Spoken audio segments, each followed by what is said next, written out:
WhatsApp people, it's me Hussain, you are watching H3X। Welcome back to the channel. उम्मीद करता हूँ अच्छे होंगे, खैर खैरियत से होंगे, एंजॉय कर रहे होंगे। और चंद दिन पहले न्यूज़ आई थी कि इंडिया ने कनाडा के जो 40 या 41 41 कोई डिप्लोमेट्स थे, उनको कहा है कि चलो भाई बोरिया बिस्तर बांधो और किसको यहाँ से। तो अब खबर ये आ रही है कि कनाडा ने भी वो प्रोसीजर या वो क्लियरेंस कहने शुरू कर दिया कि ठीक है, अपने डिप्लोमेट्स को वापस बुला लिया जाए। मतलब बुलाया क्या जाए, बेसिकली इंडिया ने कहा है कि बुलाओ या ना बुलाओ, निकलो। तो वो काइंड ऑफ उन्होंने एक अपनी इज्जत बचाने के लिए इशू किया है कि भाई आ जाओ वापस। तो देखते हैं इस पे लोग क्या बातें कर रहे हैं, और फिर हम एंड पे कोई बात करेंगे। शुरू करते हैं 3 2 1 इन। हेलो फ्रेंड्स, जय हिंद। हिंदुस्तान स्पेशल में आपका स्वागत है दोस्तों। हेलो। भारत और कनाडा के बीच सबसे खालिस्तान बड़ा को जो एक लेकर हिंदू छिड़ा टेम्पल विवाद है और तेज हो गया है। अमेरिकन सॉइल भारत के ऊपर सरकार वो ने कनाडा बन के रहा है। दर्जनों और किसी ने राजनयिकों को सुना है कि देश से 12 बाहर साल से लगे निकालने का हुए हैं आदेश जारी कर दिया और है। ये अब तक का करोड़ों सबसे रुपए बड़ा लग गए एक्शन और है। Millions of financial dollars times लगे की हैं उस रिपोर्ट पे। में ये व्हाट डू जानकारी यू दी मेक गई ऑफ है। दैट? क्या अखबार के सिग्निफिकेंस मुताबिक है इसकी? भारत क्या सरकार जरूरत ने है? कनाडा से क्या कहा आप है कि समझते उसके हैं कि राजनयिक भारत दिस छोड़ इज दें। अ साइन पूरे ऑफ मामले की ऑडियो जानकारी ओवरलैप रखने हो। वाले लोगों ने बताया है कि मोदी सरकार ने कहा है कि कनाडा के 40 डिप्लोमेट्स 10 अक्टूबर तक भारत छोड़ दें। भारत सरकार ने इस बात के बस पहले ही संकेत दे दिए कल थे निकल गए जब होंगे। विदेश मंत्रालय ने कहा था कि कनाडा के ज्यादा राजनयिक यहां तैनात हैं। ऐसे में उनकी संख्या कम किए जाने की जरूरत है। अभी कनाडा की ओर से इस पर कोई रिएक्शन नहीं आया है, लेकिन माना जा रहा है कि कनाडा से भी भारतीय डिप्लोमेट्स नहीं, की उन्होंने संख्या में कमी आ सकती है। कह दिया कि आ भारत की जाओ, ओर से कनाडा के खिलाफ यह चौथा एक्शन है। भारत ने सबसे पहले लेकिन कनाडा के आके कह लें खुफिया अधिकारी को देश छोड़ने का आदेश दिया था कि पैलेस्टाइन वीजा इसराइल सेवाओं के को बंद कन्फ्लिक्ट कर में ना दिया। ये मैं न्यूज़ आज थोड़ी आपको दब गई है। आप ही के वर्ड्स को थोड़ा चैलेंज कर रहा हूँ। आपने कहा कि कुछ सप्ताह से बरसाती। कनाडा के साथ ये चल रहा है। किसने कहा यही कि सब कुछ सप्ताह विवाद जो से? मीडिया में चल रहे हैं, अदरवाइज मैं तो मैं बहुत मैं सालों से मैं चल रहे उसी पर आ रहा हूँ। किसने कहा कि ये प्रॉब्लम जो है हमारी कुछ सप्ताह से चल रही है? मैं तो कह रहा हूँ कनिष्का एयरक्राफ्ट जब से क्रैश हुआ है तब से क्यों नहीं चल रही? हैं। Absolutely sir. मैं ये कहता कब हूँ हुआ? कि कनिष्का में 350 लोग मर गए। मैं कहता हूँ प्राइम मिनिस्टर हाईजैक ऑफ किया था खाली कनाडा, सा। आप ब्लेम के काबिल इसलिए हैं क्योंकि हमने आपको डोजियर तब भी दी थी कि उसमें से 250 कैनेडियन सिटीजन भी मरे थे। ये मेरा फिगर नहीं है, ये कनाडा की फिगर है भाई। आपने क्या किया? आपने किसको रोका? आपने किसको कुछ सपोर्ट भी नहीं किया? किया उन्होंने। आपने कहा जस्टिस देखा?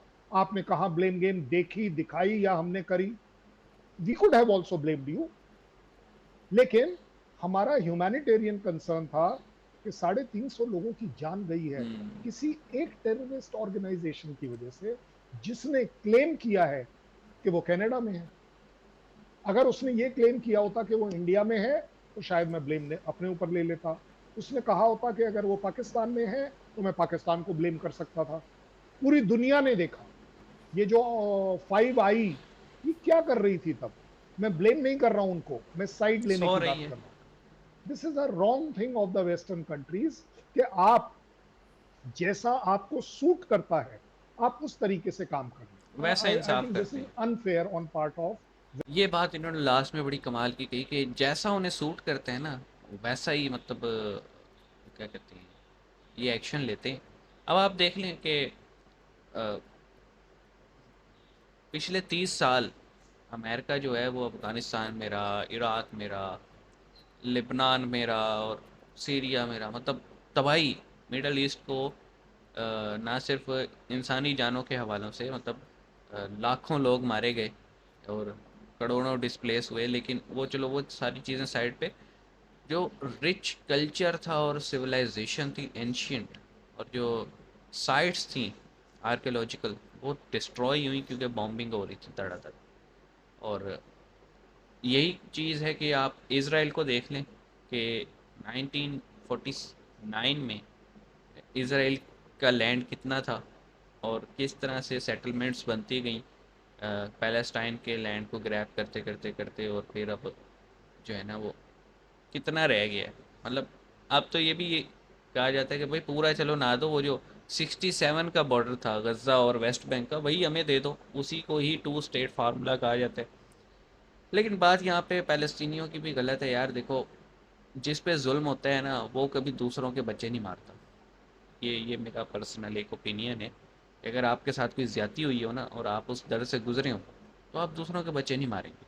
लेकिन मैं कल वीडियोस देख रहा था कि वो जो शाबत म्यूज़िकल फेस्टिवल पे जो अटैक हमास ने किया, वहाँ पे लड़कियाँ बेचारी मरी पड़ी थी, बच्चे मरे हुए थे, आग लगाई हुई थी कार्स को। ये मेरे ख्याल में किसी भी तरह से आप इसको जस्टिफाई नहीं कर सकते। बहुत सारे लोग पाकिस्तान में जो है ना साइड ले रहे हैं हमास की, लेकिन मैं कहूँगा हमास ने जो किया वो गलत ही किया। इससे फ़लस्तीनियों को कोई भला नहीं होने वाला। रिज़ल्ट हमने देखा ही है, मतलब अटैक किया हमास ने, मारे गए फ़लस्तीनी। चलो ये टॉपिक हम हट गए, थोड़ा साइड पे हो गए, लेकिन ये जो बात की है ना सर ने, मैं इस लास्ट बात से आया था कि इंसाफ का म्यार डिफरेंट है। ये लोग तब तक एक्शन नहीं लेते किसी भी टेररिस्ट ऑर्गेनाइजेशन के खिलाफ, खासतौर पे वेस्ट वाले, जब तक वो टेररिस्ट ऑर्गेनाइजेशन इनके लिए ख़तरा ना हो या इनके आप कह लें मफाद के लिए ख़तरा ना हो। जब तक वो दूसरों के लिए ख़तरा, और दूसरा जितना मर्जी बार उन्हें कहता रहे भाई कर लो, कुछ नहीं करेंगे। लेकिन जब इनके लिए ख़तरा होती है तो फ़ौरन रातों रात एक्शन होता है। तो ये इंसाफ का दौरा म्यार है। बाकी 40 डिप्लोमेट्स